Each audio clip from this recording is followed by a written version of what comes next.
Kondisi pedagang di Pasar Mertesari, Latu, Abian Semal, Badung telah mati suri. Pedagang lebih memilih pasrah dibandingkan harus menuntut kepada pemerintah. Wacana revitalisasi Pasar Latu sebagai pasar agro diharapkan memberi perubahan perekonomian bagi Badung Utara. Dari 80 kios yang ada, hanya hitungan jari kios yang masih bertahan beroperasi. Wacana yang dulu ada di mana Pasar Kertasari dibangun sebagai pengganti Pasar Mambal Abian Semal, hingga kini hanya sebatas wacana. Banyak pedagang yang merugi bahkan menutup kiosnya, sehingga kondisi tak terawat nampak di Pasar Kertasari ini.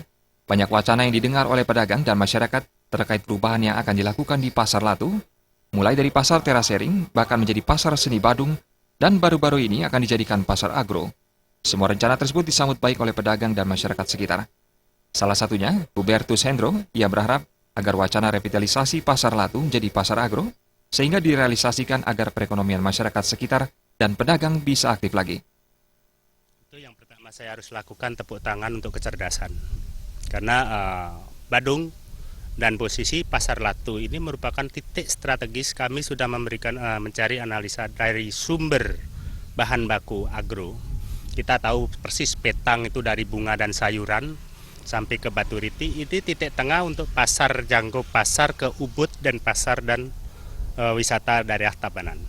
Jadi kalau pasar agro di sini memang betul-betul akan menyentuh sektor yang dikerjakan oleh masyarakat secara langsung di sini.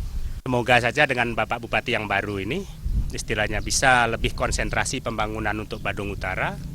Jadi kesenjangan, istilah saya ini masa panen orang di pesisir itu mulai tahun 90-an. Sekarang masa panennya orang gunung dan buktikan. Orang gunung harus kaya ini. Orang gunung harus benar-benar bisa istilahnya panen satu kali panen, kalau sekarang musimnya Fortuner ya beli Fortuner. Nah, bagaimana membangun konsep pertanian yang seperti itu? Kami sangat siap untuk mendiskusikan. Hendro menambahkan sudah saatnya Badung Utara maju dan mendapatkan angin segar dalam sektor perekonomian. Untuk itu, PMK Badung diharapkan mampu memberi perubahan dan pemerataan perekonomian. Rati Anggoro dan Sap